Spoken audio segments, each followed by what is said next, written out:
Hello નમસ્કાર ખેડૂત મિત્રો, આજે ફરીથી તમારું સ્વાગત છે આપણા નવા વિડીયો સાથે।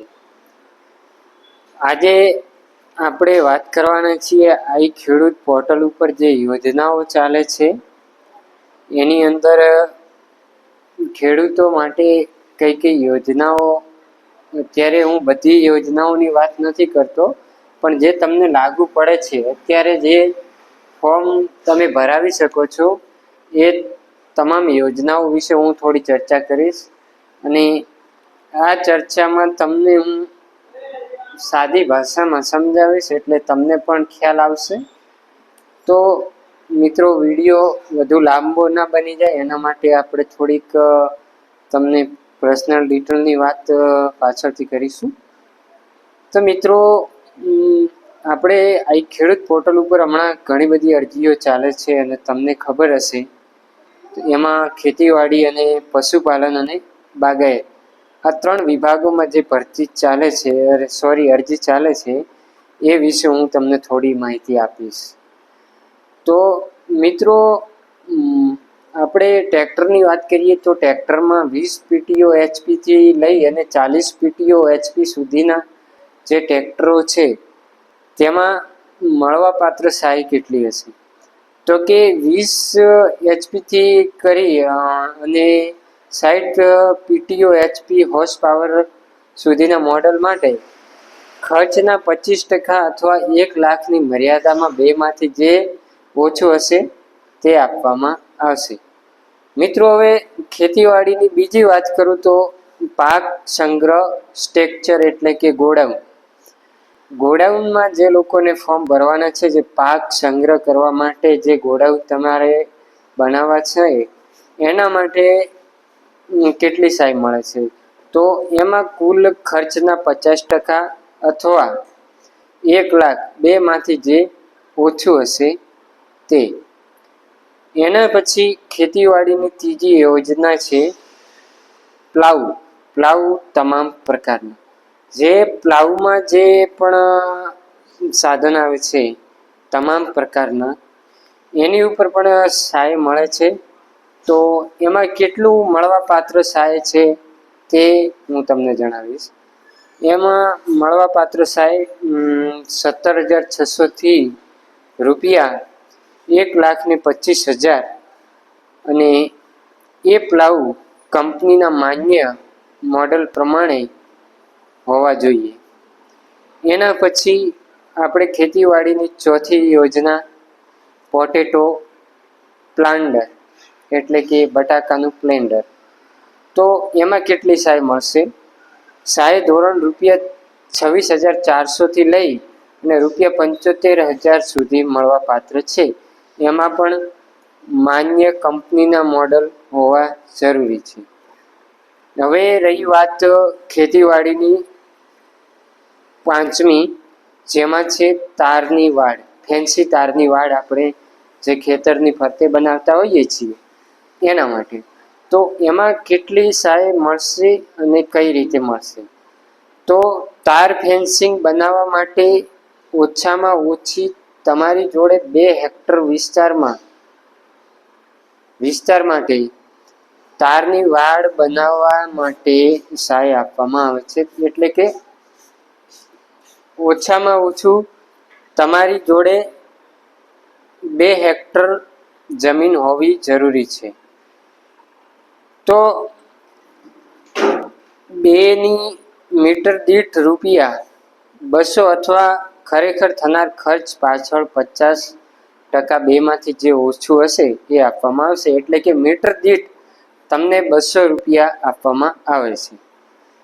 હવે ખેતીવાડીની વાતમાં 5મા નંબરની વાત છે, જેમાં ટ્રેક્ટર ટેલર છે। તો ટેલર ખરીદવા માટે રાજ્યના તમામ ખેડૂતોને ખર્ચના 20% અથવા તો 30,002 પૈકી જે ઓછું હશે તે સહાય ચૂકવવામાં આવશે। હવે વાત રહી ખેતીવાડી વિભાગમાં 6ઠા નંબરની વાવણી ઓટોમેટિક ડ્રીલ તમામ પ્રકારના। તો એમાં સહાય ધોરણ ₹13,600 થી લઈ અને ₹75,000 મળશે। જેમાં પણ કંપની માન્ય મોડલ હોવું જરૂરી છે.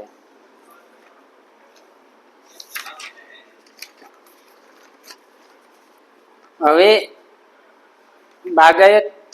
ખેતીવાડી વિભાગમાં પોટેટો ડીગર એટલે કે બટાકાનું ડીગર, એમાં સહાય ધોરણ રહેશે ₹24,000 થી લઈ અને ₹30,000. એમાં પણ માન્ય કંપનીનું મોડલ હોવું જરૂરી છે. એના પછીની વાત આવી 8 નંબરની, જેમાં ગ્રાઉન્ડ ડીગર એટલે કે મગફળી માટેનું જે ડીગર આવે છે એના માટે સહાય ધોરણ 14,400 થી લઈ અને ₹70,000 મળવા પાત્ર છે, જેમાં કંપની માન્ય મોડલ જરૂરી છે. વાત નંબર 9, જેમાં રોટોવેટરની તમને બધાને ખબર જ હશે રોટોવેટર કોને કહેવાય. તો એમાં સહાય ધોરણ 36,000 થી લઈ ₹95,000 સુધી મળવા પાત્ર છે. એમાં પણ કંપની માન્ય મોડલ હોવું જરૂરી છે. હવે વાત નંબર 10, જેમાં તાટપત્રી, એ પણ તમને લોકોને ખ્યાલ જ હશે. તેમાં સહાય ખરીદી કિંમત 50% અથવા તો 1250, બેમાંથી જે એક એ તમને મળવા પાત્ર રહેશે. વાત નંબર 11, પાવર થ્રેશર, જે થ્રેશર આપણે આવે છે ઓટોમેટિક, એના વિશેની વાત છે. તો એમાં સહાય ધોરણ ₹30,400 થી લઈ અને ₹2,25,000 સુધી મળવા પાત્ર છે. એમાં પણ કંપની માન્ય મોડલ હોવું જરૂરી છે. વાત નંબર 12, ટ્રેક્ટર ઓપરેટર સ્પ્રે, જે આપણે ટ્રેક્ટર પાછળ જે સ્પ્રે જે ટાંકી આવે છે, આપણે સ્પ્રે કરીએ છીએ ખેતરમાં, જે દવાનું છંટકાવ કરવાનું કામ કરે છે, એમાં સહાય ધોરણ ₹32,800 થી લઈ અને ₹2,50,000 સુધી મળવા પાત્ર છે. એમાં પણ માન્ય કંપનીના મોડલ હોવા જોઈએ. વાત નંબર 13, કલ્ટિવેટર. કલ્ટીની તો તમને ખબર જ હશે. એમાં સહાય ધોરણ ₹16,000 થી લઈ ₹25,000, જેમાં પણ કંપની માન્ય મોડલ જરૂરી છે. હવે ખેતીવાડીની છેલ્લી જે યોજના છે એ 14 નંબરની, સ્માર્ટફોનની ખરીદી પર સહાય. હવે તમારા લોકોને સ્માર્ટફોન ખરીદવાનું હોય તો એના ઉપર સહાય મળવા પાત્ર છે, જેમાં સહાય ધોરણ 40% અથવા તો ₹6,000, બેમાંથી જે એક નક્કી કરશે તે. હવે મિત્રો આપણે વાત કરવાના છીએ પશુપાલન માટે. તો પશુપાલનમાં પહેલી યોજના છે પાડી વાછરડી ઉછેર માટે સહાય યોજના, જેમાં હું તમને જણાવીશ એ તમે થોડું ધ્યાનથી સાંભળજો. કૃત્રિમ વિજ્ઞાનથી જન્મેલા અને 3 થી 6 માસ ઉંમરની પાડી અથવા વાછરડી ધરાવતા પશુપાલકો આ યોજનાનો લાભ મેળવી શકે. પાડી વાછરડી ઉછેર માટે અંદાજિત ખર્ચ 30,000 પૈકી ખર્ચના 50%ની મર્યાદામાં મહત્તમ 15,000 પ્રતિ પાડી અથવા તો વાછરડીની મર્યાદામાં સમતોલ દાણ અને મિનરલ મિક્સચર મળવા પાત્ર છે, જે માટે યોજના અંતર્ગત મળવા પાત્ર સહાય ઉપરાંત થતા ખર્ચ પોતે ભોગવવાના રહેશે. હવે આપણે પશુપાલનમાં વાત નંબર 2 કરવાના છીએ, જેમાં પણ હું તમને જણાવી દઉં છું, થોડું ધ્યાનથી સાંભળજો. વિડીયો થોડું લાંબુ બની જાય એમ છે, એટલે હું થોડું સ્પીડથી બનાવીશ. તો પશુપાલનમાં વાત નંબર 2 છે કે પશુપાલકોના જે ગાભણ અથવા તો વિયાણ થયેલા પશુઓ જેમ કે ગાય ભેંસ માટે ખાણદાણ સહાય યોજના છે, જેમાં સહાય ધોરણ વાર્ષિક પ્રતિ પશુપાલક કુટુંબ દીઠ એક વખત સહાય મળવા પાત્ર રહેશે. લાભાર્થી દીઠ 150 કિલો, ખાણદાણ માટે 100%, લેખે મળવા પાત્ર છે. હવે પશુપાલનમાં ત્રીજા નંબરનો મુદ્દો છે જે સુધારેલા જાતના ઘાસચારા બિયારણ મિની કીટ વિતરણની યોજના. જે ઘાસચારાની જે બિયારણની કીટ આવે છે એ જેમ હમણે આપણા નિદર્શનમાં બાજરીની કીટો જેમણે લીધી છે એમને ખબર છે એ પ્રમાણે જ ઘાસચારાના નિદર્શનની કીટની સહાય મળવા પાત્ર છે. એમાં યોજનામાં શું છે એ હું તમને વાંચીને સંભળાવું, તમે ધ્યાનથી સાંભળો. પશુઓને સારો તથા ગુણવત્તાયુક્ત ચારો મળી રહે તે માટે ખેતરમાં સારા પાકનું વાવેતર કરવા તથા નિદર્શન કરી ઘાસચારાનું ઉત્પાદન વધારવા સુધારેલ જાતિના ઘાસચારા મિની કીટ વિના મૂલ્યે પૂરું પાડવામાં આવે છે. આમાં તમને સુધારેલા ઘાસચારાના બિયારણ આપશે અને નિદર્શન માટે કોઈ દવાની કીટ હશે એ કીટ આપશે. હવે છેલ્લો મુદ્દો છે બાગાયત વિભાગમાં. બાગાયતમાં બે જ મુદ્દાઓ ઉપર આપણે વાત કરીશું, જેમાં પહેલું છે ડ્રીપ ઇરિગેશન માટે પાણીના ટાંકા. તો એમાં રૂપિયા 1 લાખ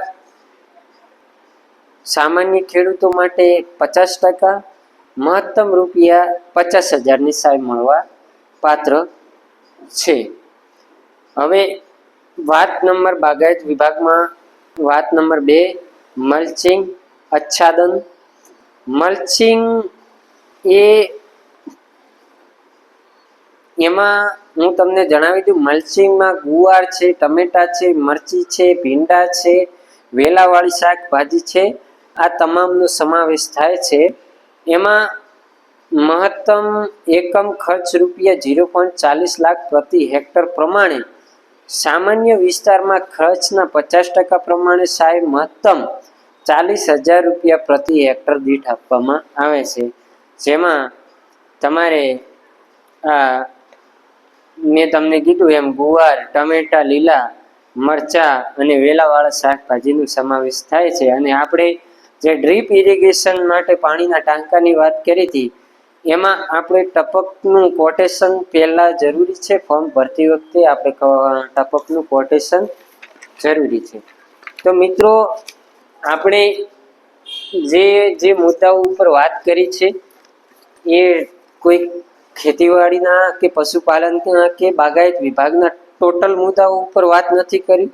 જેટલા જરૂરી મુદ્દાઓ હતા એટલા ઉપર વાત કરી છે. બાકી હજી ઘણી બધી એવી યોજનાઓ છે જે ખેતીવાડી, પશુપાલન અને બાગાયતમાં આવતી હોય છે, પણ ખેડૂતોને સરળ અને મિનિમમ ડોક્યુમેન્ટમાં જે અરજીઓ હાલ થઈ શકે છે એના માટેની જે સહાય હતી એ મેં તમને સમજાવી છે. મગફળીના ડેગરની પણ ઓનલાઈન અરજીઓ થાય છે. પછી રિનોવિંગ ફેન એટલે કે તમારા ઘરે જે આપણે જેમ કઈ રાઈ કે બાજરી જે પડી રહેલું હોય અને આપણે ઉફણવાનું હોય અને જે એનો પંખો આવે છે હવા ફૂંકવાનું, એની પણ સહાય ચાલુ છે. તો તમામ મિત્રોને આગ્રહ છે કે અત્યારે આઈ ખેડૂત પોર્ટલ પ્રોપરલી ચાલે છે, ક્યારેક થોડુંક અટકાઈ જાય છે.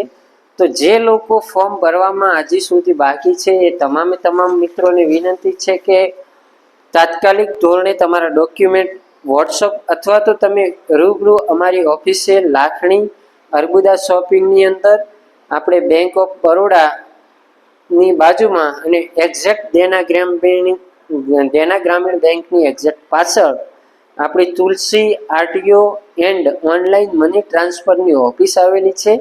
ત્યાં આગળ આઈ ખેડૂત પોર્ટલના તમામ ફોર્મ ભરી આપવામાં આવે છે અને 7/12/8ના ઉતારા પણ અહીંયા કાઢી આપવામાં આવે છે. અને એના સિવાય અમે આરટીઓના કામ કરીએ છીએ, ફાસ્ટેગ બનાવવાના કામ કરીએ છીએ. જે 4 વ્હીલર ઉપર ફાસ્ટેગ લાગે છે એના વિશે પણ અમે કામ કરીએ છીએ.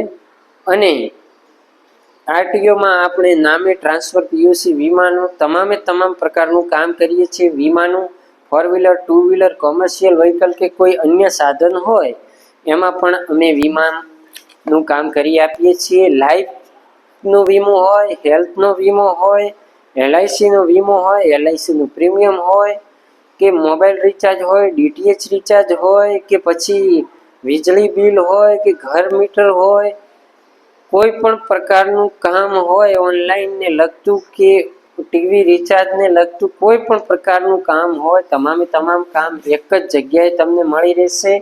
ઝેરોક્સનું કામ હોય, પાસવર્ડ સાઇઝ ફોટા બનાવવાનું કામ હોય, કે અન્ય કોઈ તમારે ટાઈપિંગ કરાવવાનું હોય તો અમે અહીંયાથી ટાઈપિંગ પણ કરી આપીએ છીએ. તો આજના વિડીયોમાં આટલું જ કહીશ, અને આવનારા નવા વિડીયો સાથે ફરીથી આપણે બધા લોકો જોડાઈશું. અને આપણા વિડીયોને વધુમાં વધુ ખેડૂતો સુધી શેર કરો. અને આપણે એક વોટ્સઅપમાં આપણે આઈ ખેડૂત ગુજરાત કરીને એક ચેનલ ચલાવી રહ્યા છીએ. એ ચેનલની અંદર વધુમાં વધુ લોકો જોઈન થાઓ, એટલે આ જે લોંગ વિડીયો છે, શોર્ટ વિડીયો છે, એ ગ્રુપના માધ્યમથી તમને સરળતાથી મળી રહે. અને આ વિડીયોને તમે હવે ભૂલ્યા વગર વધુમાં વધુ ખેડૂતો સુધી શેર કરજો. અને એક ખાસ નોટ લેજો કે તમારા આધાર કાર્ડમાં જો મોબાઈલ નંબર લિંક નહીં હોય તો બાયોમેટ્રિક દ્વારા તમારે, એટલે કે ફિંગરપ્રિન્ટ દ્વારા તમારે અરજીઓ કરાવવાની રહેશે. એના માટે તમારે રૂબરૂ ઓફિસ ઉપર આવવાનું રહેશે. જય હિન્દ, જય ભારત. આજના વિડીયોમાં આટલું જ કહીશ, અને મળીએ આપણે નેક્સ્ટ વિડીયોમાં.